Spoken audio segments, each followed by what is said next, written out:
Welcome to the Retire Ready podcast, the podcast that helps Canadians prepare for all that retirement brings. I am your host, Scott Sather, founder, president, and certified financial planner at Awaken Wealth Management and portfolio manager with Awaken Investments of Aligned Capital Partners in Regina, Saskatchewan.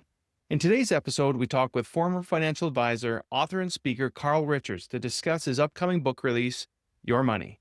Carl describes Your Money as being not a personal finance book, but a conversation grenade. The book includes 101 of Carl's sketches, including an essay for each sketch, some from his time writing for the YourKTimes, and many new ones as well. We talk about a few of my personal favorites from the book. You can find Carl's full bio, as well as any resources mentioned in the show notes at retirereadypodcast.com, episode 13, along with a link to purchase the book. So without any further ado, let's jump into the conversation with Carl Richards. Carl Richards, welcome to the Retire Ready podcast. Great to have you on. Scott, thanks for having me. I'm looking forward to this conversation.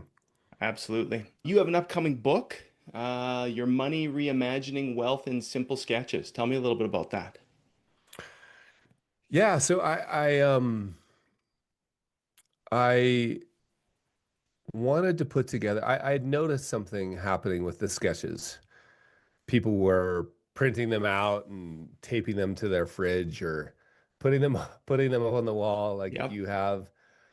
And I kept getting these emails, and none of the emails said, I put this on my wall, it's so visually striking. Yeah. What they said was, I put this on the wall and my son walked through and asked me a question about it. Or I put this on the wall and my clients wanted to talk about it. Like what they said was, what they were pointing to is the conversations that these sketches were generating. Yes. And so I thought, man, I had kind of decided not to write any more books and just focus on conversations, to be honest. Like I just was podcasts and audio projects and video projects. And so that feels like my whole career right now is about conversation. So the idea behind the book was to put together there was something unique about the artifact of handing a book to somebody or having the book out on the coffee table or having the book, taking the book with you on a road trip or something to just generate the conversation. So that's really the goal. Is I care deeply about this book getting into the world, but I care way, way, way more about the conversations it will generate. So that's what the book is. It's 101, and some of them are greatest hits. Some of them are brand new, but there's 101 sketches with 101 essays. Some of the essays are 2 sentences, but none of them will take you more than 3 minutes to read. Yeah. So it's meant to be a series of conversation starters, journal prompts, that kind of thing. That's awesome. That's awesome. Yeah, I mean, This is book number 3, right? That's been published to the public. Yeah. I would say different than the other 2. Yeah, very different. So there's no sort of like kind of ongoing narrative. There's no chapter format. It's literally, I mean, it is divided into 10 sections, but those are even rather loose boundaries around the edges of those sections. So I think you could really, in fact, I talked to somebody this morning on a podcast that said her favorite thing to do this last couple of days, she printed out the copy of the book we sent her, and she just loves to flip to a random page. Yeah. Right. So any one of these stands in isolation. So yeah, that's how it's different than the other books. Yeah, that's very cool. It's almost like a money devotional. Yeah, I was really like, even the way it's designed, the physical book, I had much more, and I think people will understand this when they see it, much more in mind, like a book of poetry. And I'm not calling this poetry. I'm just saying a poetry book. It was much more the template than a personal finance book. Yeah, 100%. There's a couple of them that kind of stood out to me. I'd love to hear a little bit more from you on them, if that's all right. Yeah. The first one was Outside the Lines, number 8. Yeah. The square where money won't stay inside the lines. Yeah, I really enjoyed this one because I was literally like, I remember having a conversation about sort of like money won't fit in the box, or money doesn't stay inside the lines, or money doesn't stay inside the boundaries. And in my mind, this was back during the New York Times column. So I was always thinking of like, well, how am I going to visualize that?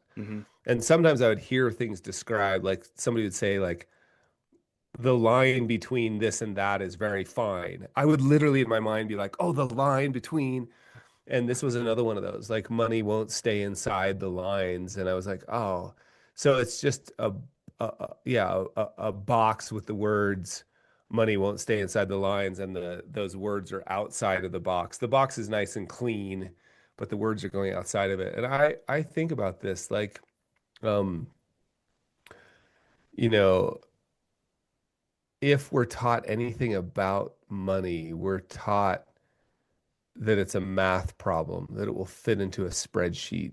Hmm. We have really clean, accounting ways of organizing a balance sheet or an income statement. But, I've been saying lately, like 2 plus 2 always equals 4, but 2 plus 2 never equals envy or greed. Hmm. And so I think it's like we think we're talking about something that should fit in the spreadsheet, and some of it does. Part of it does. It's an important part of it that it fits in a Yeah. spreadsheet. But then there's this feeling piece that suddenly like we're like, wait a second, that doesn't fit in a spreadsheet. So that was what I was trying to capture with that sketch is, money doesn't fit inside the lines, and we should probably stop expecting it to. Yeah, it ties in very well to one of your other sketches, the money equals feelings, right? Yeah. It's not a logical thing. There's a lot of feeling that comes in with money. That's actually the first sketch in the whole book is the just money equals signs feelings because I Yeah. just wanted to set the tone of the idea that like, hey, this is not about spreadsheets and calculators. This is Hmm. about this interesting relationship we have with money, which indeed involves spreadsheets and calculators, but it's not all about that. It's about the feelings we have, greed, fear, dreams, worries, freedom, security. Like those are all feelings, Yeah. not numbers. The next one that caught my eye, and on this one, I liked it so much I went out and bought the sketch. Number 37, spend the money. Mm. This one Yeah. is a newer one, right? Yeah, that's one that hasn't really appeared in very many places. And it's just sometimes you can think of this as a Venn diagram, Hmm. and one circle says people you love, and the other circle says experiences.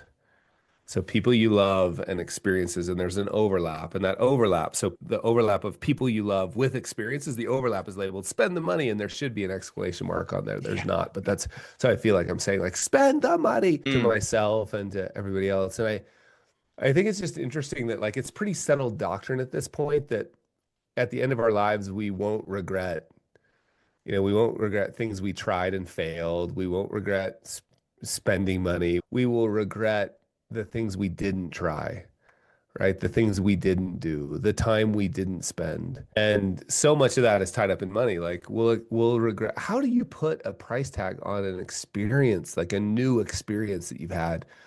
Like something that strikes you with awe, with a grandson or a best friend or a spouse that you're standing there watching, the sunrise or a sunset, or eating at a restaurant you've always thought about in Norway, or and these things, by the way, they don't have to cost a lot of money. Like it could just be, you know, skipping rocks with your granddaughter on a calm day on the lake. Yeah. And that involves just having the space and time to do it. So I think whatever it is, experiences are far more valuable than money in a bank and far more valuable than useless plastic crap. Yeah. The story of people on their deathbed, right? They're not thinking about all of the money that they have in the bank account. They're thinking back to those memories that they had with family and friends and those experiences. For sure. For Yeah. sure. Yeah. We'll switch over, seeing as I am a financial planner, the big mistake, which is another one of those more popular ones you have, right? Hmm. A lot of clients and a lot of people think that an advisor's value is in picking investments, even building the plan. Whereas this one really speaks to, I would say, the biggest value an advisor has, right? Why don't you tell us a little bit more about the big mistake? Yeah, so this was originally drawn about me, like, and Mm. as most of these are, and it used less kind language when it was about me. It said it said me on the left-hand side of the page, and then there's a square in the middle, sort of almost like a barricade or a barrier, Yeah, yeah. and the barrier was labeled my advisor, And the other side of the barrier was dumb. So I had said, like, I need something. I'd said this to my financial planner. I was like, I need something between me and dumb. I need something between me and dumb. And you're that thing. And so I have permission to use that language with myself, but I didn't really think it was fair to use it with other people. So that's when I changed it to you and the big mistake. And I think, we don't hire advisors, planners. Frankly, we don't hire surgeons or landscapers either because we couldn't do it ourselves if we had the time, inclination, and skill to do it ourselves. And so you don't hire an advisor because you're dumb. You hire an advisor because they're not you, Yeah. right? And because they're not you, they can see your blind spots. Like that's why we've hired a financial planner is because she can see my blind spots and she actually has no problem pointing them out to me, which I've given her express permission to do that. Like Yeah.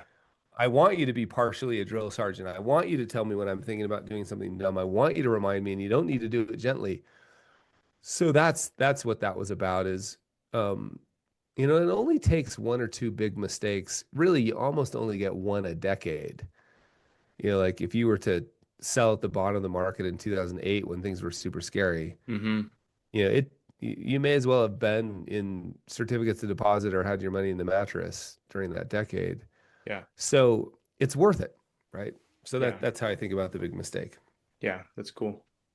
A lot of them talk about that real financial advice. The one I'm kind of thinking of right now is the number 10, life meets money. But I mean, so your life, the markets, and where they intersect, real financial advice. But so many of the slides talk about real financial advice. What is real financial advice? Yeah. Yeah, it's such a fair question. And who am I to define it? So I'm just like defining my version of it. And to me, real financial advice is when we understand this ongoing process of aligning our use of capital. And I actually think capital has an asterisk by it. It's not just money, it's money, energy, time, and attention. I think of those as the four sources of capital. So aligning our use of money, energy, time, and attention with what's important to us. That to me is real financial advice. And that's going to be a never ending There are times in our lives when, if those were a Venn diagram, our use of capital, what's important to us, there are times in our lives where there's a gap between them. There's no Yeah. overlap. Yeah. Yeah. Like, I can think of lots of times in my life when the way I was using my money, energy, time, and attention did not line up with what I would tell you was time outside, time with my family, mainly outside, was the most important thing. Yeah. It had been 2 weeks since I've been saying no to my daughter for going on a mountain bike ride. Well, Mm. okay, that's just called being human. And how can I get there some overlap again? And there's going to be other times in our lives when those two circles, your use of capital, what's important to you, look like one circle, Yeah. right? And there's a perfect overlap, Yeah. Yeah. and then that's going to change again. Yeah. So I think real financial planning is the never-ending process of aligning our use of capital with what's important to us. Yeah. That's good. Well said. I think I have one last one. I mean, there's lots of them. But this is a big one that, we work with a lot of folks that are before retirement, in retirement, they have more than they'll ever need. But figuring out the enough question. What, Mm, you have the enough one. What does that talk to? yeah. Yeah, it's a real we're kind of hardwired for more. Yeah. And that goes back a long ways, right? Like if there's food around, I don't know when I'm going to see food again. I should eat as much as I can. It goes back a long ways. And it's one of those behaviors that was really important to keep us alive as a species, but is now maladaptive in Hmm. where we live now, like in an non-scarcity based environment. Like we have most people listening to this at least, are not at risk of running out anytime soon in terms of food. So in that environment, if we think about like historically, what is enough? It's always like a little bit more, Hmm. and so we kind of lose the plot a bit sometimes when we start to realize like, man, I'm still working as if it's all going to go away tomorrow, and my kids don't even know my name. Like how much is enough, and who gets to define it? And it turns out if enough can't be a number, Yeah. because if it's a number, you'll never get there, because as soon as you get to that number, you'll move it a little bit. Yeah. Enough can't be a destination. Enough is something you are. And so, and I can kind of like almost, I mean, I can at least anecdotally prove that. Like I know people with more money than they or any form of their posterity forever will ever need, who are super insecure and it's not enough. And then I know other people with almost nothing who seem to have enough. Yeah. So enough isn't a number, it's a mindset, right? And once we do that work, maybe a certain amount of money helps create the conditions under which we can feel like we have enough, but not if we haven't done that other work, whatever that other work is. But it doesn't involve getting more money. Yeah. Do you see that as kind of a constant, like a constant, I want to say, battle of figuring when, even if you are at that point, there's always going to be something that's going to maybe challenge, is this enough? Yeah, I do think particularly in the day and age we live in where, it used to be much easier if like in growing up, I mean, I remember when I was 7 or 8, all my buddies, we all had the same kind of bicycle. Mm-hmm. And I may have wanted a slightly nicer BMX bike, like a red line instead of a mongoose or whatever, but I didn't know that I was supposed to want a private jet. Right. And now I call that cultivating your comparison set. Like our comparison sets, because of Instagram, as a metaphor, we've really lost track of what actually matters to us. So it is a constant, I think it's a constant process of cultivating that comparison set. Like, what are you comparing yourself against? It's constantly weeding that garden. You're going to be fine. And then you're going to wake up one day and the neighbor just bought a new wake surfing boat. And you'll just have this, it's like, often it's just a little insidious. It's like a little sneaky little thought. Yeah. Just like, oh, that's cool. Like that could be the beginning of it. Right. And then like, man, if they can get one, why, and maybe the kids say something. Like, oh man, I wish we had a boat. Right. And then all of a sudden you're thinking about $120,000 wake surfing boat, and maybe that's important. I don't know, but just, we have to be, I think, just carefully cultivate the comparison set. Yeah, 100%.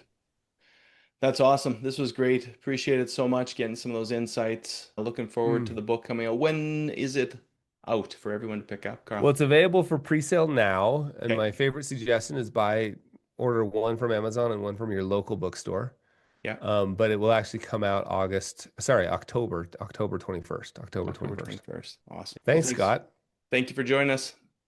Yeah, cheers. Okay, thanks again to Carl for joining me today. I hope you found our conversation of value. For more information on the topics and links discussed, please visit our website at retirereadypodcast.com and go to the episode 13 page. There you'll find the show notes and resources for this episode. If you have any questions or would like any retirement-related topics discussed on future podcast episodes, please reach out to hello@retirereadypodcast.com. Be sure to check back in 2 weeks for our next episode. Thanks again for joining us today, and I look forward to seeing you back for the next one. Thank you for listening to the Retire Ready podcast. Subscribe to this podcast, or to learn more, please head on over to awakenwealth.ca/Retire Ready podcast. Investment services are provided through Awaken Investments of Aligned Capital Partners Incorporated, an approved trade name of Aligned Capital Partners Inc. /ACPI. Only investment-related products and services are offered through ACPI or Awaken Investments of ACPI and covered by the Canadian Investor Protection Fund. Tax planning, financial planning, and insurance services are provided through Awaken Wealth Management Limited. Awaken Wealth is an independent company separate and distinct from ACPI or Awaken Investments of ACPI. Awaken Wealth are not licensed tax professionals, and you should consult with your tax advisor before acting on any recommendations. Investments and investing strategies should be evaluated based on your own objectives, Listeners of this podcast should use your best judgment and consult a financial expert prior to making any investment decisions based on the information found in this podcast.